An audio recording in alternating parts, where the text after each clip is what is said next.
समुद्रगुप्त के पुत्र चंद्रगुप्त द्वितीय विक्रमादित्य के बड़े भाई रामगुप्त ने अपनी पत्नी को शकों को सौंप दिया, परंतु चंद्रगुप्त ने शकों के पंजे से ध्रुव स्वामिनी को युद्ध करके छुड़ाकर स्वयं उससे विवाह कर लिया। समुद्रगुप्त के एरण अभिलेख से ज्ञात होता है कि उसके बहुत से पुत्र और पौत्र थे। कुछ इतिहासकारों के अनुसार उसके ज्येष्ठ पुत्र का नाम रामगुप्त था। समुद्रगुप्त के मरने के बाद उसका बड़ा पुत्र रामगुप्त राज सिंहासन पर बैठा।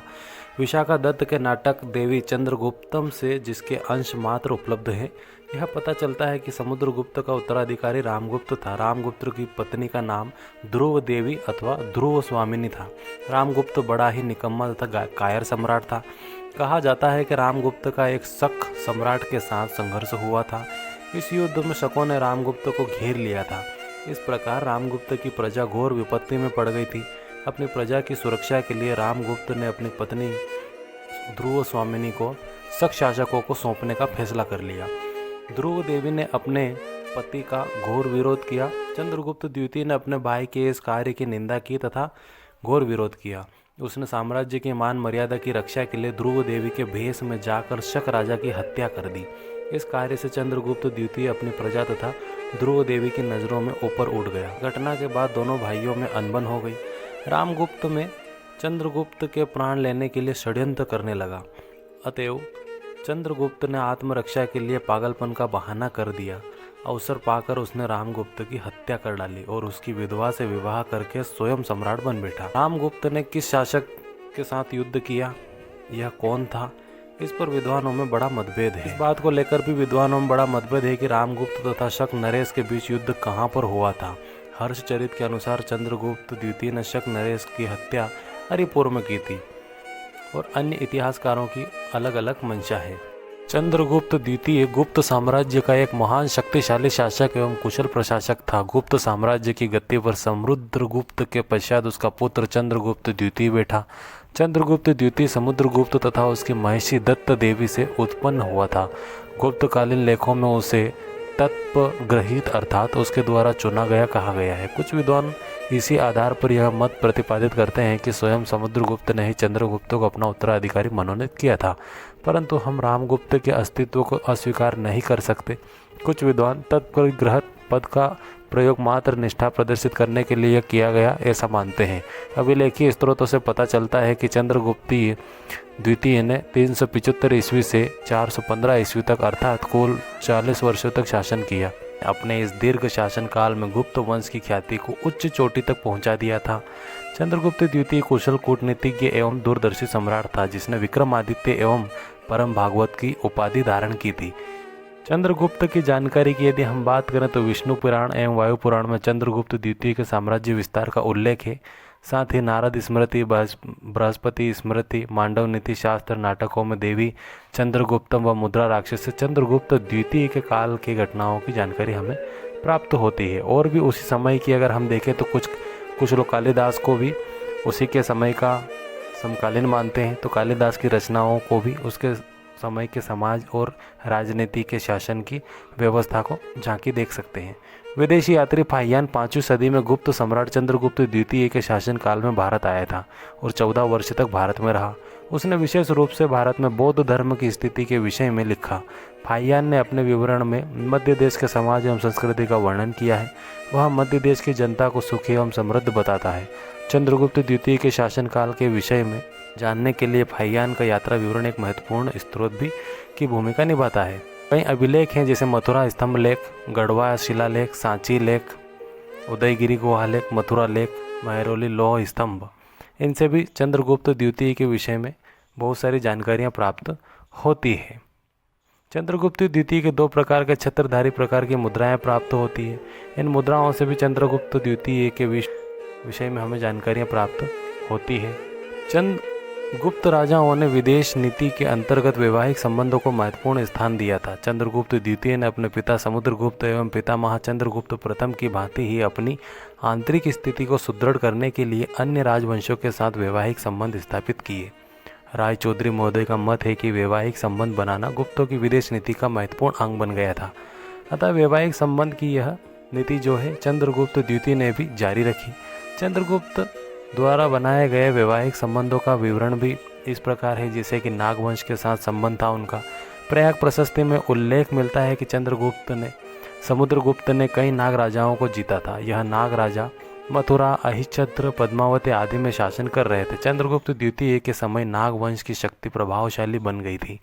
नागवंश का सहयोग प्राप्त करने के लिए चंद्रगुप्त द्वितीय ने नाग राजकुमारी कुबेर नागा से विवाह किया, जिससे उन्हें एक पुत्री प्रभावती गुप्ता उत्पन्न हुई। आर.सी. मजूमदार अपनी पुस्तक वकाटक गुप्त में एज में लिखते हैं कि नागवंश में वैवाहिक संबंध स्थापित कर चंद्रगुप्त द्वितीय ने उनका समर्थन प्राप्त कर लिया था, जो गुप्तों की स्थापित चक्रवर्ती स्थिति के दृढ़ीकरण में बहुत उपयोगी सिद्ध हुई। वाकाटकों के साथ भी इनका संबंध रहा है और वह इनके लिए हितकारी साबित हुआ है।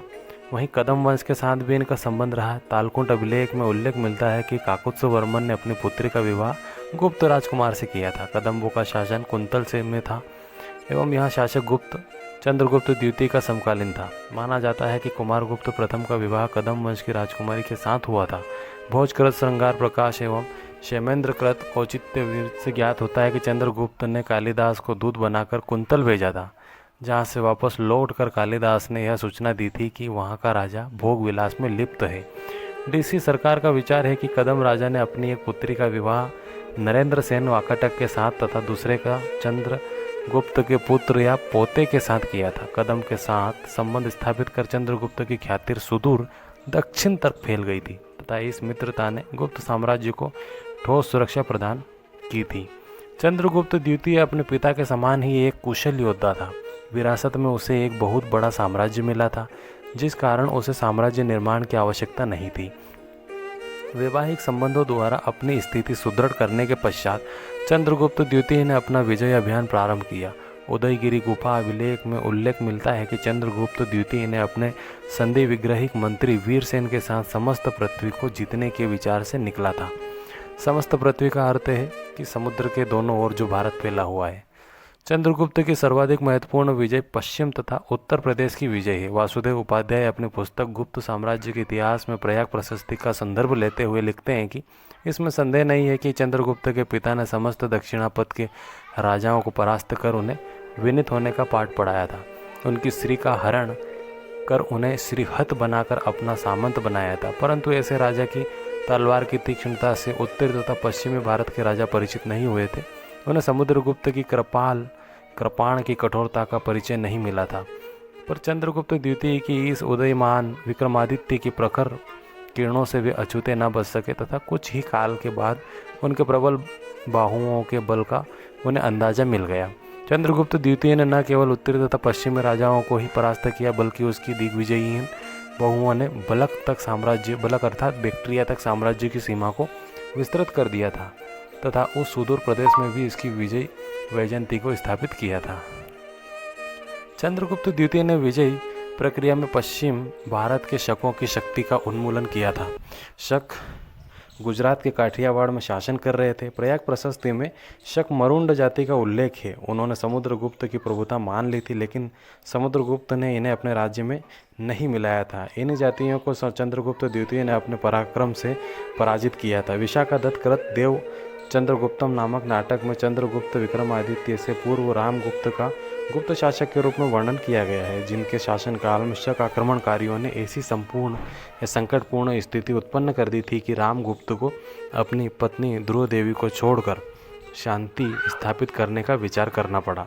रामगुप्त की इस कायरता से क्षुब्ध होकर उसके छोटे भाई चंद्रगुप्त द्वितीय ने स्थिति को संभालने के उद्देश्य से स्वयं ध्रुव देवी का वेश बनाकर शक शिविर में जाने का योजना बनाई, और जब इस प्रकार वह तथा उसके साथी अधिपति के पास स्त्री वेश में पहुंचे और शक शासक चंद्रगुप्त को ध्रुव देवी समझ उनकी ओर बढ़ा, तब छद्म वेशधारी चंद्रगुप्त ने शक राजा की हत्या कर दी। इसके बाद चंद्रगुप्त ने अपने कायर भाई की भी हत्या कर दी और गद्दी पर अधिकार कर ध्रुव देवी से विवाह कर। अनेक विद्वान इस कथा को काल्पनिक मानते हैं। इस घटना का उल्लेख किसी गुप्त लेखों में नहीं हुआ है, परंतु इसका वर्णन हम अनेक परवर्ती स्त्रोतों में प्राप्त होता है। बाण के हर्षचरित, राजशेखर की काव्य मीमांसा, राष्ट्रकूट अमोघ वर्ष के शक संवत 795 के संजन ताम्रपत्र और गोविंद चतुर्थ की सांगली व खंभात ताम्रपत्र में इस घटना का उल्लेख मिलता है। राजा होने के बाद चंद्रगुप्त ने शकों का पूर्णतः उन्मूलन करने के लिए एक व्यापक सैनिक अभियान किया। चंद्रगुप्त द्वितीय की शक विजय के प्रमाण उसके तत्कालीन उत्कीर्ण अभिलेख सिक्कों तथा प्रचलित दंत कथाओं से प्राप्त होता है। चंद्रगुप्त द्वितीय के सचिव वीरसेन का उदयगिरी गुहा अभिलेख तथा सनकानिक महाराज के जो चंद्रगुप्त का सामंत था उसके उदयगिरी गुहालेख तथा सांची लेख से भी उसके एक सैनिक पदाधिकारी आम्र कार्दवका के हैं। सम्मिलित साक्ष्य के आधार पर यह कहा जा सकता है कि चंद्रगुप्त द्वितीय के इस विजय अभियान का उद्देश्य पूर्वी मालवा के ठीक पश्चिम में स्थित शक राज्य को जीतना था। चंद्रगुप्त द्वितीय का समकालीन शासक रुद्र सिंह तृतीय था जो युद्ध में मार डाला गया। रुद्र सिंह तृतीय की मृत्यु पश्चात गुजरात और काठियावाड़ राज्य में चंद्रगुप्त द्वितीय ने अपना अधिकार कर लिया, राज्य में मिला लिया उन्हें। इस बात की पुष्टि चंद्रगुप्त द्वितीय द्वारा शकों के मुद्रा के अनुकरण पर निर्मित चांदी के सिक्के से भी की जाती है। मुद्रा शास्त्रियों एवं इतिहासकारों का यह मत है कि चंद्रगुप्त द्वितीय ने मालवा, गुजरात तथा काठियावाड़ की विजय के उपरांत उस क्षेत्र के लिए रजत मुद्राओं का प्रवर्तन किया है। इसका कारण यह था कि उसके क्षेत्र में पूर्व शकों का शासन था और शक शासन के अंतर्गत वहां रजत मुद्राएं प्रचलित थी। यद्यपि चंद्रगुप्त द्वितीय द्वारा मालवा, गुजरात, काठियावाड़ के विजय की स्थिति ठीक ठाक ज्ञात नहीं है, किंतु यह विजय उसके शासन के अंतिम काल में हुई होगी। गुप्त राजाओं में चांदी के सिक्के जारी करने का वाला पहला शासक चंद्रगुप्त द्वितीय ही था। चंद्रगुप्त के सिंह निहंत शैली के सिक्के भी इस ओर इंगित करते हैं कि उसने गुजरात और काठियावाड़ पर विजय प्राप्त कर ली थी, क्योंकि सिंह इस क्षेत्र का विशिष्ट पशु था। चंद्रगुप्त द्वितीय की इस विजय ने उसकी ख्याति चारों ओर फैला दी। संवत अपनी इसी ख्याति के बाद उसने विक्रमादित्य उपाधि ग्रहण की थी। शकों का राज्य गुप्त राज्य में मिल जाने के बाद गुप्त राज्य का विस्तार पश्चिम में अरब सागर तक हो गया था। दिल्ली में मेहरौली से प्राप्त लौह स्तंभ पर चंद्र नामक राजा की उपलब्धियों का वर्णन 3 श्लोकों में किया गया है, जिसमें कहा गया है कि जिसने बंगाल के युद्ध क्षेत्र में मिलकर आए हुए अपने शत्रुओं के एक संघ को पराजित किया था, जिसकी भुजाओं पर तलवार द्वारा यश लिखा गया था, जिसने सिंधु नदी के सातों मुख और पार कर युद्ध में बहेलकों को जीता था, जिसके प्रताप से सौरभ से दक्षिण का समुद्र तट भी सुवासित हो रहा था। प्राप्तेन स्वभुजार्तिन च अपना बाहुबल से अपना राज्य प्राप्त किया था तथा चिरकाल तक शासन किया। अभिलेख के अनुसार यह लेख राजा के मरणोपरांत उत्कीर्ण कराया गया था। मेहरौली लेख में ना ही किसी तिथि का वर्णन है और ना ही राजा का पूर्ण नाम अंकित है, जिस कारण राजा को लेकर विद्वानगण एक मत नहीं है। विक्रमादित्य तक जितने भी चंद्र नामक शासक हुए हैं उनका समीकरण लौह स्तंभ से वर्णित चंद्र नामक शासक से स्थापित करने का प्रयास करते हैं। विसेंट स्मिथ तथा अन्य इतिहासकार का मत है कि यह लौह स्तंभ वर्णित चंद्र नामक राजा गुप्त सम्राट चंद्रगुप्त विक्रमादित्य ही है। लेख में वर्णित चंद्र राजा की उपलब्धियों को चंद्रगुप्त द्वितीय के पक्ष में लागू करना अधिक तर्कसंगत पड़ता है। चंद्रगुप्त द्वितीय के द्वारा कई विजय अभियान किए गए, जिसमें बंगाल विजय मेहरौली लौह स्तंभ से ज्ञात होता है कि चंद्र नामक राजा ने बंगाल के युद्ध क्षेत्र में अपने शत्रुओं को एक संग भेजा और वहां भेजकर उसे पराजित किया। समुद्रगुप्त की प्रयाग प्रशस्ति में भी उल्लेख मिलता है कि समुद्रगुप्त ने चंद्रवर्मा को हराकर बंगाल के पश्चिमी भाग जीत लिया था। समुद्रगुप्त के शासन के समय में गुप्तों की पूर्वी तथा उत्तर पूर्वी सीमाओं पर 5 राज्य थे। इन राज्यों ने समुद्रगुप्त की अधीनता स्वीकार कर ली थी, पर रामगुप्त के शासन में यह राज्य पुनः स्वतंत्र होकर अपना एक संघ बना लिया था। इसी संघ को बंगाल के युद्ध में चंद्र ने पराजित किया था।